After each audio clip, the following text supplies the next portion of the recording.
Welcome back everybody to another Batman The Adventures Continue issue breakdown. Today we're going through the newest issue, Chapter 9, Red Sun Rising, Part 1, and pointing out every Easter egg you might have missed, as well as how all of this fits into the DCAU timeline.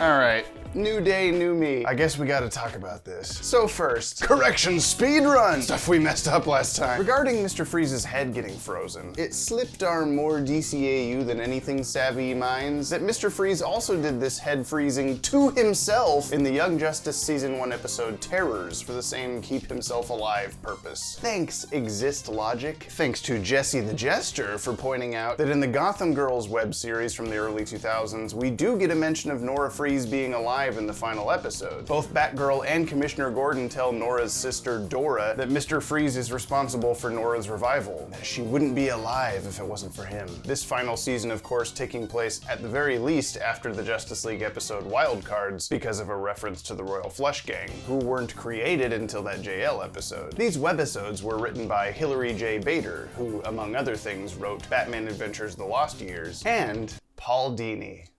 And finally, the Sword of Salvation martial arts move used against Mr. Wing is actually based on the name of one of two swords used by various Azraels over the centuries in the comics, the other being the Sword of Sin. Thanks, Hush? LOL. Okay, we've got a lot to talk about this issue, so let's push through these Easter eggs and get to the meat of the timeline ASAP. 1. Nightwing's on the cover. He's not in the issue. Again, where is Nightwing? 2. The title, Red Sun Rising, is obviously in reference to the character of Red Hood and being Batman's son, which Veronica Vreeland hinted toward in Chapter 1. But it's also reminiscent of Superman Red Sun, or perhaps the fantasy book Red Sun Rising by C. Lewis Ferguson. Or I see a bad moon rising. And we'll come back to this batsuit. Is Alfred Batman? Stay tuned. Just once, I'd like someone to believe that. 3. While we've seen circus setups or fairgrounds in DCAU Gotham before, this is the first time we're explicitly at Amusement Mile, per the tease last issue. The first appearance of this theme park was in Batman number 569 from 1999, the same arc from which this map of the city came from, so it could effectively retcon those previously seen amusement parks to be part of this place too. This is also the first time we're seeing credits inside the issue. Those have been only on the title page unless it's in the title page-less printed version. And Krusty the Clown, or is it Crazy the Clown? His hair is now a different color. Maybe he just wants to be like Jason Todd. 4. Joker's Straight Man is another new henchman for this series. This makes 3, joining Sunny and Mr. Wing. Straight Man looks a bit like Brock from Venture Brothers, and his fitting name places him as a literal straight man for Joker's jokes. 5. Interesting that Harley Quinn is absent, since Paul Dini created her. Is she off doing Gotham Girls stuff, or maybe just in Arkham? Jason dons a literal Red Hood here, which is visually similar to this winter coat Robin wore a couple times on Teen Titans, and wait, Jason hasn't been wearing this any other time he's appeared. Looks like he's gonna be facing Joker with something special I've been saving for just this occasion. 6. Does the Joker and Straight Man relationship have queer undertones? His name being Straight Man can't not be part of a joke, maybe in parallel with the Harley and Ivy stuff. He even calls Joker his partner here. I see what you guys are doing. Is it just me, or is there something going on between those two? 7. What sideshow'd that freak come from? Probably the BTAS episode Sideshow. Take a shot. Don't mind if I do. Jason knows he shot Straight Man, but the dude isn't hurt. Is Superman inside Straight Man? Not remotely what I meant. And Joker's Beep Beep might be a Roadrunner reference, though it's more commonly spelled Meep Meep, and even cited by Roadrunner voice actor Paul Julian as being spelled Meep Meep. You're eating hair. 8. Kaboo! Joker in the bumper car reminds me of the roller coaster ride into his hideout in Mask of the Phantasm, or the roller coaster that provides the backdrop to this climactic fight in Be a Clown, and the first level of the Adventures of Batman and Robin Super Nintendo game, which you can watch Ted play on Wednesdays on our Twitch channel, link below. Being able to evade a grenade explosion and act as a getaway car, I want to see Joker's go-kart up against Lex's plane. Look at all the toys! Now, this Goodnight Gracie thing. This was a sign-off at the end of every episode of the 1950s George Burns show, following Joker's proclivity for quoting comedy of that era. Honey, I'm home! But it's commonly misremembered that the exchange would go, "Say goodnight, Gracie," and then she'd say, Good night, Gracie, she actually just said good night. It could be confused with the laugh-in sign-off, which similarly did go, say good night, Dick. Good night, Dick. So since straight man saying that good night, Gracie is his line, meaning the punchline to Joker's setup, maybe Dini or Burnett, whichever one of them wrote this part, also misremembers this. The real joke is on me for looking all of that up. Much more to come, including my brain literally melting out of my ears. But first, a thank you to the money people. Crime has gotten messy since Clayface came to town. Ready to take charge, it's Lightning Strike Batman.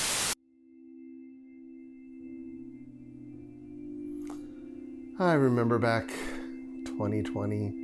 That was such a great year. So many great things happened. All of those new Patreon members that joined that summer. Some of the best ones like Nick's Name, he was sweet. And Spawn Tiger, what a stud. Corbin, awesomeness. Jeffrey Park, doesn't get much better than that, except for Tickle Me Chubblewankler. And then finally Cody Hazel Malik. And always, every month, there was always those same guys that stuck around. Dark Poet, 1792. Robert Sterling, Mac, Cameo Shadowness. David Gallagher, Luke Mears, Aaron Young, and Richard Montwell. And all those guys had to do was go to patreon.com/DCAU Watchtower and sign up for all the cool crap that we had on there. So many cool things, little freebies and secret custom artwork, private calls with the guy, vote for videos on there too, for like what you want to see, so you can quit bitching about it.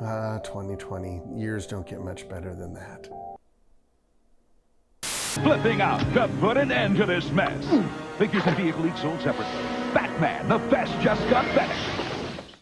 9. Gene Street could be in reference to Batman the Animated Series era Warner Brothers executive Gene McCurdy, but obviously it's more likely in reference to Legal Venture Counsel founder and attorney Gene L. Batman, Esquire. Another Holiday Night's shadowy frame here, and where is Officer Detective Montoya? 10. Ty Templeton's Batcave arrangements continue to perplex me. Now the costume display cases are over to the side by the two eras of Bat vehicles. Don't even get me started on the sequence over the next few pages where the Batcycle disappears and then Batman drives the Batmobile straight off a cliff. Definitely the biggest continuity mistake of the comics so far. Your dinner was getting cold, sir, so I've taken the liberty of bringing it down here. Otherwise known as, I know it's still cold, but now it's closer to you. Jason's gun appears to be a CZ75 SP01 9mm, first introduced in 1975 as a military and law enforcement sidearm. Thanks again to Ted's gun-knowing friend Ethan for this info. We forgot to credit him properly when he helped us with Slade's weapons a few issues back, so here's his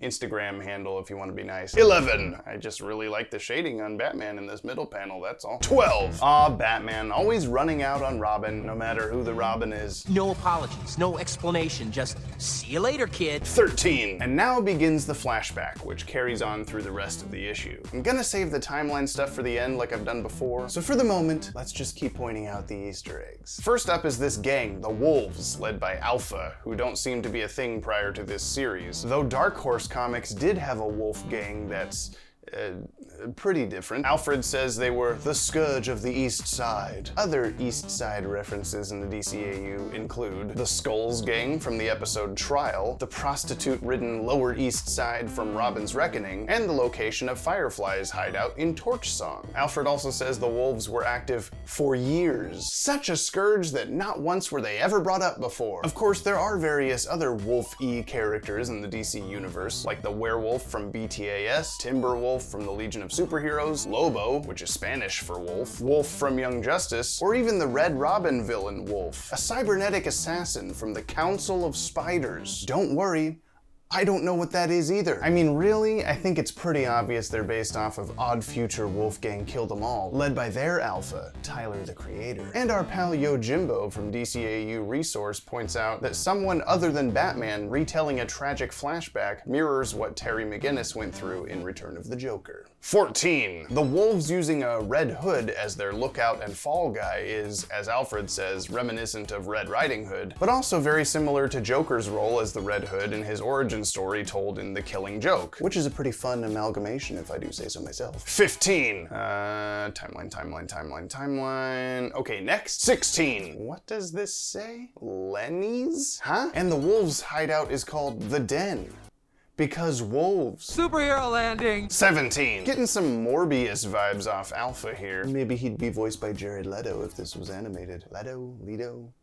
I don't care. And cool little wolf-handled switchblade dude. Very Loba of you. Maybe this will come back on fire at some point. Jason's got a domino mask right off the bat. Probably inspired by Robin, as we'll see hints of a couple pages from now. Maybe that's what his Chapter 1 face shadows were foreshadowing. Wow, Jason's pretty tough. He even beat up the Thing. And it's so cool to see the Batman the Animated Series batsuit here, even if the bat symbol is a little bit off. But hey, that's how Ty's been drawing this suit for con commissions for like years. I'll cut him some slack on bat-shaped things this round. I'm learning to be a better person. 18. We've got red hair for Jason here, actually where it's supposed to be this time. We still love you, Monica. Which is likely a callback to Jason Todd's pre-Crisis on Infinite Earths appearance in the 80s, when he used to dye his hair black as Robin. Wait, hold up, let me just fix this word bubble here. There we go, much more accurate. 19. Lots of juicy stuff splattered around Jason's bedroom. My God, I have to phrase things better. Batman appears on multiple clippings in what looks like his new Batman Adventures suit. But since we're in a flashback theoretically before that was created, this is more likely his first bat suit, the one we see him dramatically put on in Mask of the Phantasm, that we get better looks at in flashbacks from Robin's Reckoning and The Mechanic. But why would Jason have pictures of this suit? By the time Batman stopped using it, Jason would be like a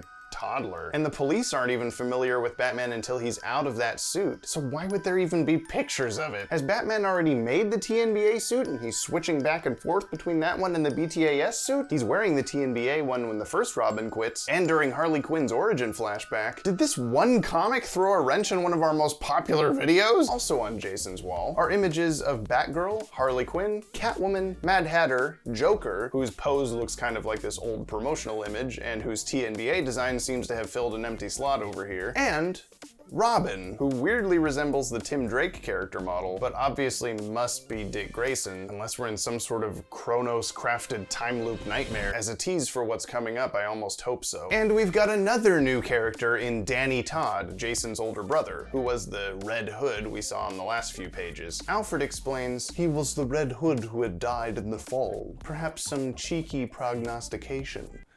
I was getting tired of saying foreshadowing. 20! I guess old man Bruce learned how to decapitate mannequins by watching Jason. Wait, are these Zeta precursors? Jason, no! He will not destroy anymore! 21. He looks at that suit daily. He's basically already wearing it. No wine before it's time is likely from the old slogan for Paul Masson California wine. You know, those 70s ads with a very drunk Orson Welles. Ah, the French. Champagne has always been celebrated for its excellence. But the slogan had no apostrophe. So is Batman saying Jason can't have wine until he's 21? I would hope so, sir. And now the costume display case is opposite the Bat computer. Closer to where we see it in Batman Beyond, but still not 100% right. And Dick's costume mannequin has hair? We have seen Dick's Robin costume on display a couple of times. Once in the TNBA episode Over the Edge, and once in Justice League Adventures number 34. Both in different Batcave locations than here, and separate from the other costumes. But the former was a dream, and the latter might not be in the same continuity. Did the side-by-side multiple costume displays even exist before Justice League? With all the changes made to where stuff is in this comic, and the back and forth visual nature of all the other Bat things in this universe, maybe we just gotta put an it's an artistic choice lens over everything. Or Alfred is doing part-time as an interior decorator and keeps moving stuff around. I fear all this decorating has given me a dreadful thirst. But while we're at it, we might as well analyze these couple bat suits we see, the first being seen in full later on this page, and in fuller on the issue's title card. This one I'm pretty convinced is definitely the first bat suit from those handful of flashbacks. But the belt is wrong, it's a circle instead of a square. But the OG bat suit did have a couple design fluctuations even over the course of what we saw of it in animation. The highlights change from gray to blue, and in the Mechanic it has scallops on the gloves that the spike things, when it didn't in the other two appearances. Now it has a circle belt. Maybe this was the final version before he switched over to the BTAS suit after tinkering around with what worked and what didn't. I'm just trying to rationalize it, okay? But what is this third suit? It's got big wing things, a different cowl than normal. Is this in reference to Thomas Wayne's Batsuit style masquerade ball costume from Detective Comics number 235? Is it supposed to be his glider we've seen a few times, the jet wing? It's apparently called the jet wing. Maybe? But I think it's supposed to be the original Bob Kane Batman costume before Bill Finger came in and fixed it. If you isolate the line work without colors, you can see a definite similarity. Hey! Monica says that Ty confirms it is the Bob Kane Batsuit. And now, countdown to Comixology telling you there's an update for Chapter 9. 22. The big, most obvious Easter egg of this issue comes with Jason leaping out of the smoke in the exact same pose as Dick Grayson's very first appearance on the cover of Detective Comics number 38 from April 1940. Additionally, we've got this guy who stole Bruce Wayne's Dwight Schrute suit, Batman dabbing, and Firefly. They brought back Firefly, but not for the Shawl of Magdalene storyline. But how he becomes Firefly in a new Batman Adventures episode. Unless that episode happens before Tim becomes Robin, since he's not in it, during Lost Years. Oh, brains are already leaking out. I gotta run to the doctor real fast and then we can continue this discussion. You find the clue and evil's through. Be the man, Batman. Batman crime solvers, figures and vehicles, each sold separately. Batman, Joker's turned up at the Gotham McDonald's. On my way. Robin, meet me at the Gotham City McDonald's. Right, Catwoman's been sighted there. Our timeline has changed, La Brava. Welcome to the obligatory timeline segment of the video. Remember back in the video we did for Chapter 4, where I said it was gonna just be easier to never talk about the timeline until we did a video dedicated to it once the series was over? We learn a lot of new stuff in this issue. Very first line, Jason says, "It's been only 4 years, but it seems like a lifetime." If we're assuming this flashback story will carry on like we expect, with the Joker being responsible for killing Jason, then Jason could be referring to 4 years being how long it's been since his death. But it could also be referring to how long ago he became Robin. We just don't know yet. Taking that 4 years comment, since we know we're toward the tail end of Tim's first year as Robin, we're still presumably around May of 2000, if our timelining of the Lost Years holds true. So 4 years prior would put us around summer of 1996. That's during the Batman the Animated Series era, like around Sub-Zero, several months before Dick Grayson quits as Robin. So that doesn't work. Let's try starting with Lost Years and going forward. Per our prior research, we've concluded that Dick Grayson graduated in January 1997 and quit as Robin right after. If we assume Bruce could have brought in Jason within the same month at the earliest, 4 years later would be around January 2001. But in the Lost Years, on the 1-year anniversary of Dick leaving, Bruce is sitting sulking in Wayne Manor, depressed about not having Dick around anymore.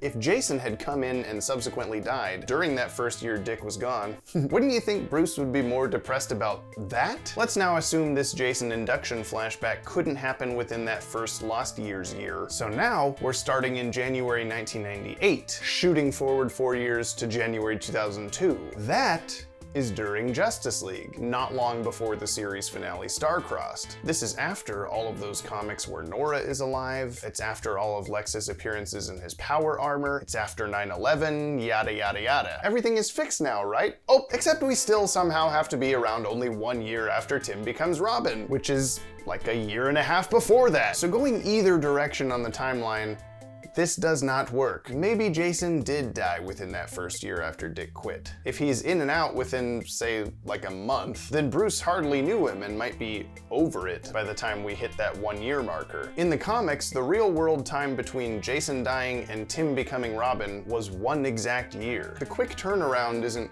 completely unprecedented, so I'll keep you posted. We're working on it. So for the moment, here are a few more weird timeline-y things from this new issue. Let's start with Batgirl. She's hanging around the Batcave while Jason is training, and Alfred says her presence within our small circle was rarer then. He even says Batman was on his own since the first Robin left. But in the Lost Years, even in the animated recreation in Old Wounds, we see Barbara led into the Batcave before Dick even quits. She's essentially officially indoctrinated, so why would her presence be rarer? Well, we could assume that even though she's now an official part of the Bat family, she still didn't help Batman as much as she did by the new Batman Adventures. right? Except then there's Firefly. Him showing up at the end of this issue means his origin episode Torch Song has already happened. Batsuit conundrums aside, in that episode, Batgirl is out on patrol with Batman 2 evenings in a row before making a Pinky and the Brain joke. What are you doing tonight? The same thing we do every night, Pinky. What? Never mind. Every night. Yeah, that sounds extremely rare, so what? Tim is aware there was a second Robin. He didn't know his name was Jason, but he alludes to Batman at least having brought up the subject before. If lost years still counts, this means Tim watched the Joker fight that led to Dick quitting, kept a stray Batarang, and hung on to it, while in the background a different dude became Robin and presumably died. Then Tim swooped in thinking he was Robin number 2. Not anything wrong with that, it's just kinda unnecessarily retcon-y, like this whole comic, am I right? Tim also sees the Robin costume for the first time and says, "Whatever happened to him?" So this could now be referring to Jason, if Tim isn't blissfully unaware Jason existed. It used to make Master Dick furious. Most unfortunate. But I do wonder if Dick Grayson even knows the Jason stuff ever happened. He's gone the whole time Jason is Robin, presumably, and he doesn't show up at the end of Sins of the Father going, "Hey, no, whoa, dude, don't do this again. What are you thinking?" All of this new Jason Todd flashback stuff, so far, is decently explainable. What isn't is the Nora Freeze stuff from last chapter. No matter what way we slice it, that ain't ever gonna work unless she gets revived somehow, which I don't see happening. Everything I'm talking about here is truly very annoying. You were the chosen one! Us data boys are far too deep into this world-building gobbledygook to just read the story. We have to know how it all works. I don't see that as a curse, but it doesn't help when these kind of things happen. So I'll continue my "we'll just keep reading" mantra, and we can all open the new issue in a few days and go, oh no, what are you doing, why? At the new thing. I miss the 90s. Do you guys remember the 90s? Conclusion! Really quick announcement. I'll do something more formal and official for this soon, but on September 17th, we are doing a 24-hour live stream to celebrate the 5-year anniversary of this YouTube channel. There's gonna be a bunch of really cool guest stars, both other comic book content creators and DCAU cast and crew, so stay tuned for more announcements on that. We'll be putting stuff out over the next few weeks on our social media at DCAU Watchtower, so make sure to follow us over there, Twitter, Instagram, Facebook. Sorry, Ryan Reynolds is not one of the guests yet. No, probably not. You will want to join us for this. It's gonna be streamed on Twitch and YouTube, but we're gonna be interacting with the Twitch chat for our special guests, Q&As and such, so be sure to follow us over there, also DCAU Watchtower, so that you can be a part of that. That's all I'm gonna say for now. Look out for more updates. Back to the video. Did you notice that Batman goes from telling Freeze that there's no way to bring someone back to life last issue, to this issue being like, ah, crap, I guess there is. Did you forget about Lazarus Pits, dude? It's not a pretty picture. I don't like doing it! Jason's origin so far is a little too close to Tim's for my liking. He's obsessed with Batman, got pictures of him all over his room. A family member of his gets involved with crime and dies. He steals the Robin suit and just shows up while Batman's already on another mission. When Terry McGinnis steals the Batsuit decades later, you'd think Batman would be expecting it by that point. Why does Jason have to be a Robin? They could have been so much more clever with it. Bruce could have taken him in and he almost became a Robin, but Bruce saw he was too aggressive and kicked him out. Or the Incrediboy situation. Jason really wants to be the new Robin, but Batman won't let him, and now he's back for revenge. Or he could have been the kid from Underdwellers. Or Seal Boy. Anything. Hush, LOL. If they are following the Death in the Family storyline pretty closely, like it seems so far, then maybe we will see Ra's al Ghul pretty soon, if he brought Jason back to life. He does have the white hair streak after all, now anyway. I'm still enjoying this comic despite all my fussiness. It's more DCAU, I'm always gonna like that, but I guess I'm just not 10 years old anymore. I do recognize good and not as good storytelling, and BTAC is having some trouble climbing my mental DCAU tier list. Remember when people were mad about even smaller continuity errors in Batman and Harley Quinn, and were saying how much better it would be if Paul Dini wrote it? What I'm saying is, when this is all over, prepare for a feature-length Will It Canon. These videos are continuously brought to you by the amazing folks over on our Patreon. If you'd like to help us out during this unending video-making hypertime we're calling quarantine, you can head over to patreon.com/DCAU Watchtower and check out all the dope stuff going on over there, like group video chats, voting for new videos, discounts on merch, custom artwork, and much more. And in a time where YouTube has hilariously decided to recommend one of our only demonetized videos to hundreds of thousands of new viewers, we could really use the boost. Thank you so much for watching and subscribing. You, are subscribed, right? And stay tuned for next Sunday's video. A journey through the life and career of the late Alfred voice actor Ephraim Zimbalist Jr. Say goodnight, Gracie!